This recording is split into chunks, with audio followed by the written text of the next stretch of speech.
2025 কত কি আর দেখবো, কত কি আর মানুষের মৃত্যু দেখবো, এখানে মৃত্যু সেখানে মৃত্যু, মানে একটা মাস কাটতে না কাটতেই আরেক জায়গায় দুর্ঘটনা, আরেক জায়গায় লোকের মৃত্যু, আরেক জায়গায় লোকের হাহাকার কান্না।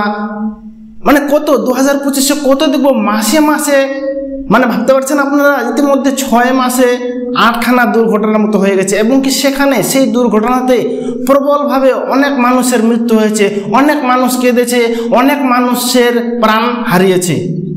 আচ্ছা, এই যে হচ্ছে এই ঘটনাগুলো, এতে আমরা কি বুঝবো?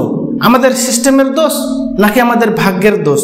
না আমরা বারবার ভুল করেও আমরা শুধরাচ্ছি না বা সিস্টেমকে ঠিক করছি না, তার জন্য কি মানুষের হাহাকার মাসে 2-1টা ঘটনা যা আমাদেরকে দুঃখজনক দেয়, যা আমাদের সারা ভারতবর্ষে একটা কান্নার ছায়া নেমে আসে? ভাবুন তো, সমস্যাটা কোথায়?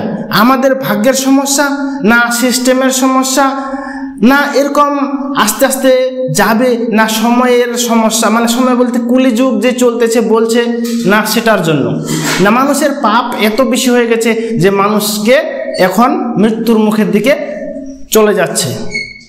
আমি বুঝতে পারছি না। দর্শক কমেন্টে অবশ্যই কমেন্ট করে জানাবেন।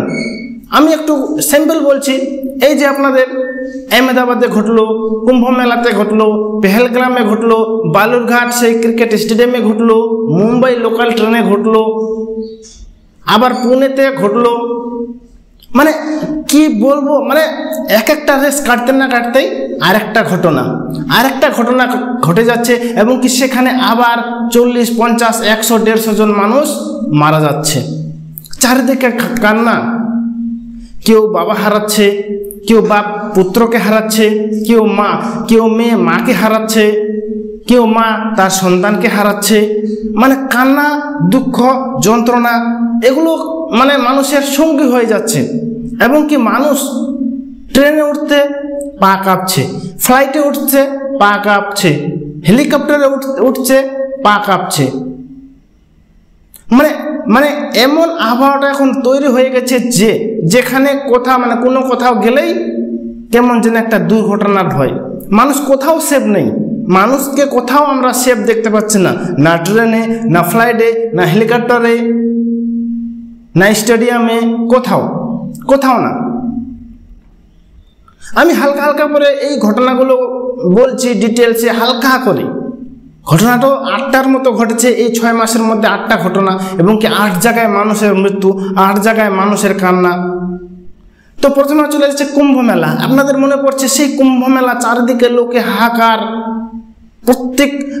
আপনারা জানেন 1 মাস ধরে সেই কুম্ভ মেলাটা চলেছিল, এবং কি সেই কুম্ভ মেলাতে এত মানুষের ভিড় যে সেখানে নিজের পা রাখা পর্যন্ত জায়গা নেই। ঠিক আমি বলতে চাচ্ছি সেই 29 জানুয়ারি 2025 যে দিনে সেই কুম্ভ মেলাতে বেশ কয়েক মানুষ মারা গিয়েছিল, পদতলে পিষ্ট হয়ে, কেউ চাপে ইত্যাদি কারণে মারা গিয়েছিল বেশ কয়েকজন, এবং কি সেখানে একটা দুঃখ, যন্ত্রণা, কষ্ট। মানুষ যাচ্ছে সেই কুম্ভ মেলাতে পূর্ণ অর্জনের জন্য, কিন্তু সেখানেই পূর্ণ অর্জন করতে গিয়ে সেখানেই তার মৃত্যু হচ্ছে, সেখানেই তার মৃত্যুর কান্না উঠে আসছে। তো এই যে এগুলো ঘটনা কিন্তু খুবই একটা দুঃখজনক। তারপরে আমি যদি চলে যাচ্ছি সেই নিউ দিল্লিতে 15 ফেব্রুয়ারি 2025 18 জন লোকের মৃত্যু হয়েছিল। আপনারা জানেন 18 জন লোকের মৃত্যু হয়েছিল, মানে 18 জন মায়ের কান্না, এবং কি তার সন্তান হারিয়েছিল। এটা গেল নিউ দিল্লিতে। তারপর আপনারা রিসেন্টলি ঘটে যাওয়া সেই পেহেলগ্রাম ঘটনা 22 এপ্রিল 2025, যেখানে মানুষ সুন্দর টাইম কাটানোর জন্য গিয়েছিল। কেউ চাকরিতে রিটায়ার্ড হওয়ার পর একটু ফ্রি টাইমের জন্য গিয়েছিল, কেউ মনে করো যে স্বর্গের মতো দৃশ্য, পাহাড় পর্বত, নদী নালা, সমুদ্র, ঝর্ণা ইত্যাদিগুলো দেখতে গিয়েছিল কাশ্মীরে সেই পেহেলগ্রামে। সেখানেই তাদের একটা কাল হয়ে যায়, এবং কি 26 জন লোকের মৃত্যু হয়। আপনাদের সেই সমস্ত ঘটনাগুলো মনে পড়ছে, এবং কি সেখানে বলছে যে সেখানে সিস্টেমের অভাব ছিল, আশেপাশে কোনো বিএসএফ ছিল না, এবং কি সেখানে কোনো নির্দিষ্ট পরিমাণে সুরক্ষা ছিল না, তার জন্যই হয়তো এই সিস্টেমটা। তো বারবার এই যে ঘটনাগুলো ঘটছে, সিস্টেমের সমস্যা, নিরাপত্তার অভাব, মানুষের সতর্কতার অভাব, তো এগুলো বারবার ঘটার পরেও আমরা কেন সচেতন হচ্ছি না? সিস্টেম কেন সচেতন হচ্ছে না? নিরাপত্তা কেন বাড়াচ্ছে না? সরকার এর মানে কঠোর ব্যবস্থা নিচ্ছে না কেন? হয়তো এগুলোর কারণেই বারবার এগুলো ঘটনা ঘটছে। তারপর আপনারা দেখেছেন সেই বেঙ্গালুরু স্টেডিয়ামে একদিকে বেঙ্গালুরু জিতার উচ্ছ্বাস, চিৎকার, আনন্দের চিৎকার, আরেকদিকে কান্নার চিৎকার, সমস্ত জায়গাটাকে যেন স্তব্ধ করে দিয়েছিল। এবং কি যেখানে সেখানে মানুষ মৃতদেহ পড়েছিল, এবং কি মৃতদেহ পড়ে থাকতে দেখা গিয়েছিল যেখানে সেখানে। এদিকে কাপ নেওয়ার জন্য উচ্ছ্বাস, সেদিকে লাশ মানে মৃতদেহ নিয়ে যাওয়ার জন্য কান্না। মোট সেখানে শোনা যাচ্ছে যে 11 জনের মৃত্যু হয়েছিল সেই বেঙ্গালুরু স্টেডিয়ামে, সেটাও একটা দুর্ঘটনা। তারপর আমি যদি বলি আহমেদাবাদে, রিসেন্টলি ঘটে যাওয়া আহমেদাবাদে কিভাবে একটা ফ্লাইট দুর্ঘটনা ঘটে, ফ্লাইট ক্র্যাশ হয় 12 জুন 2025, এবং কি সেখানে শোনা যাচ্ছে যে 300 লোক মানুষ মারা গিয়েছিল, ফ্লাইট যাত্রী এবং স্টাফ সহ 242 জন, আর বাকি জন টোটাল 300 জন মানুষের মৃত্যু হয়েছে। তো এই যে ঘটনাগুলো ঘটছে বারবার আমাদেরকে ইশারা দিচ্ছে, বারবার আমাদেরকে বোঝাচ্ছে যে কোথাও তো একটা সমস্যা হচ্ছে, কোথাও তো একটা সমস্যা হচ্ছে, কিছুর তো একটা অভাব রয়েছে। না সুরক্ষার অভাব, না হোক নিরাপত্তার অভাব, না হলে আমাদের সচেতনতার অভাব, প্রত্যেকটা জায়গাতে। কিন্তু তবু আমরা সতর্ক, সচেতন, নিরাপত্তা বাড়াতে পারছি না। তারপর মুম্বাই লোকাল ট্রেনে আপনারা জানেন 9 জুন, মনে পড়ছে 9 জুন 13 লোক মানুষের মৃত্যু হয়েছিল, এবং কি কেদারনাথ পথে যাওয়ার পরও অনেক মানুষের মৃত্যু হয়।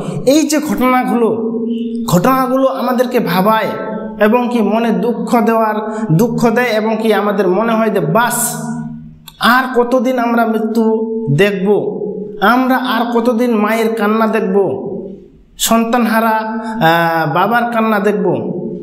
এগুলো আমাদের ভাবায় যে আমাদের ভুলটা কোথায়, আমাদের ত্রুটিটা কোথায়।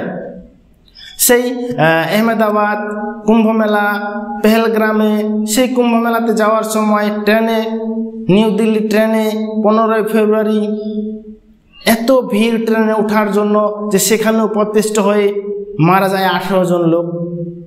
তো এই ঘটনাগুলো আমাদের ভাবায়। পেহেলগ্রাম, বেঙ্গালুরু স্টেডিয়ামে, মুম্বাই লোকাল ট্রেনে, পুনে সেই ব্রিজটা পড়ে যাওয়ার পর সেই ব্রিজে পড়ে যায় বেশ কয়েকজন লোক, এবং কি সেখানেও বেশ কয়েকজন মানুষের মৃত্যু হয়।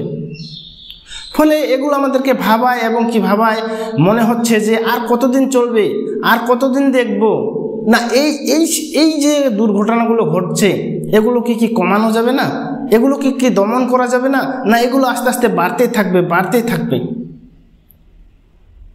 তো আমাদেরকে সচেতন হতে হবে, সরকারকে সচেতন হতে হবে, এবং কি মানে সচেতন বলতে সব দিক থেকে সচেতন। এই যে বিমান দুর্ঘটনা, সেই বিমানের প্রত্যেকটা বিমানকে চেকিং করতে হবে উড়ার আগে, সব ঠিকঠাক আছে কিনা, ফিউল কিভাবে আছে, মানে সব কিছু। তো দর্শক, এটাই হচ্ছে ব্যাপার যে আর কতদিন আমাদের এইভাবে মৃত্যু দেখতে হবে, দুর্ঘটনা দেখতে হবে, এবং সেই দুর্ঘটনায় আমাদেরকে 40 জন, 60 জন, 100 জন, 150 জন মানুষের মৃত্যু দেখতে হবে। আপনারা অবশ্যই কমেন্ট করে জানাবেন আপনার মতামত। তো দর্শক, আজকে এই ভিডিওতে এই আলোচনা ছিল ছোট্ট করে। আশা করি বিষয়টা এবং এই ভিডিওটা ভালো লেগেছে। যদি ভালো লাগে তাহলে আমার এই ভিডিওকে লাইক, কমেন্ট, শেয়ার করে অবশ্যই সাবস্ক্রাইব করবেন। ঠিক আছে দর্শক, দেখা হচ্ছে পরের ভিডিওতে। ততক্ষণে ভালো থাকুন, সুস্থ থাকবেন। ধন্যবাদ।